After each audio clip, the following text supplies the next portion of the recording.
और जूना अखाड़े से निष्कासित हो गए गोल्डन बाबा एक बार फिर विवाद में फंस गए हैं। दरअसल आपको बता दें कि इस बार ताजा मामला पुलिस सुरक्षा कर्मी से जुड़ा हुआ है। हुआ ये कि जूना अखाड़े के मेला क्षेत्र में प्रवेश के साथ ही सुधीर मक्कड़ उर्फ गोल्डन बाबा भी कुंभ मेला क्षेत्र में पहुंच गए। पुलिस उन्हें सोने के आभूषण धारण करने के चलते सुरक्षा कर्मी दे दिया। गोल्डन बाबा ने रौब झाड़ने के लिए सुरक्षा कर्मी सतीश को लेकर गाजियाबाद के लिए वो चल दिए। रास्ते में कांस्टेबल सतीश ने गोल्डन बाबा से प्रयागराज से बाहर जाने के लिए अनुमति पत्र दिखाने को कहा तो बाबा बिगड़ गए।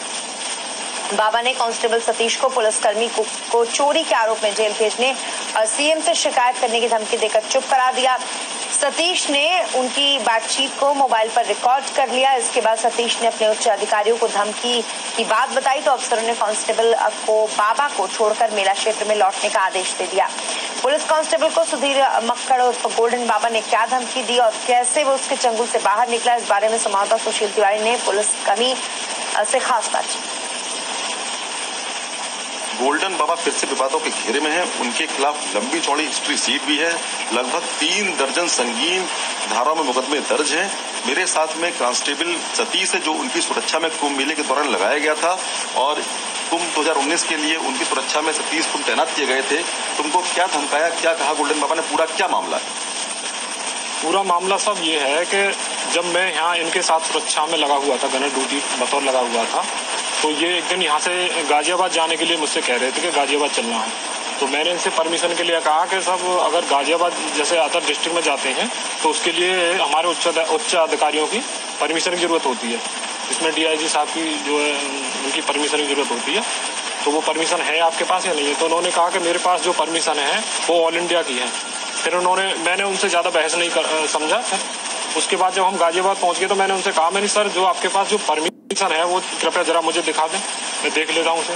तो मुझसे उन्होंने मना करा और मुझे धमकाया कि तुझे अभी 100 नंबर पर फ़ोन कर दूंगा और तेरे पास तुझ पर मैं अभी 42,000 रुपये और एक चैन का आरोप लगा के और तेरा मुंह बंद कर दूंगा अभी बिल्कुल। तो मैंने कहा साहब इसमें चलो आप जो भी करो, फिलहाल मुझे परमिशन दिखा दीजिए जो भी है या नहीं है आपके पास। तो परमिशन उन्होंने नहीं दिखाई। तो मैंने अपने उच्च अधिकारियों को फ़ोन किया, जिसमें सबसे पहले मैंने आरआई साहब को फ़ोन किया। तो आरआई साहब पे फ़ोन जब मैंने किया तो उनको मैंने पूरा मैटर बताया कि सर ऐसे ऐसे मामला है, ये जो झूठा आरोप भी लगा रहे हैं और ना ही इनके कोई मतलब परमिशन नहीं है पहली बात तो इनके पास। जब मैं परमिशन का इनसे बार बार पूछ रहा हूँ कि है तो अगर दिखाओ, तो ये विरोध कर रहे हैं और मुझ पर झूठा आरोप लगा रहे हैं।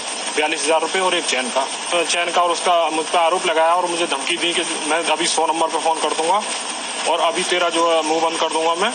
तो जैसे ही उन्होंने मुझे ये कहा बाबा जी ने, गोल्डन बाबा जी ने, तो मैंने अब एडिशनल साहब को फ़ोन पर बताया। मैंने एडिशनल साहब जो हमारे अखाड़ा सुरक्षा में हैं आशुतोष मिश्र जी, तो उनको मैंने फ़ोन पे बताया। तो जैसे फ़ोन पे कुछ बातें उन्होंने साहब ने भी सुनी थी उनकी, जो साहब से आप पूछ रहे हैं, तो साहब ने भी इस तरह की बातें सुनी थी। वो जो इस तरह की बातें कह रहे थे कि मैं अभी 100 नंबर पर फ़ोन कर दूंगा और तेरा भी मुंह बंद कर दूंगा, तो कुछ इस तरह की बातें भी साहब ने सुनी थी। कहीं ना कहीं जो सतीश है इसको काफ़ी धमकाया और इस पर जो सबसे बड़ी बात यह है, इस पर 42,000 और एक सोने की चैन चोरी जैसे गंभीर आरोप लगाने की बात भी कही और इससे कहा कि अगर वो उसकी बात नहीं मानेगा तो उसके खिलाफ कड़ी से कड़ी कार्रवाई करेंगे, थाने में मुकदमा दर्ज कराएंगे। तो गोल्डन बाबा लगातार जिस तरह आपराधिक गतिविधियां उनकी लगातार चल रही हैं और इसे साफ है कहीं ना कहीं गोल्डन बाबा ने जो ये हरकत की बहुत ही खराब है। समय के लिए प्रयागराज से कैमरामैन शिवेंद्र विक्रम के साथ सुशील कुमार तिवारी। और यार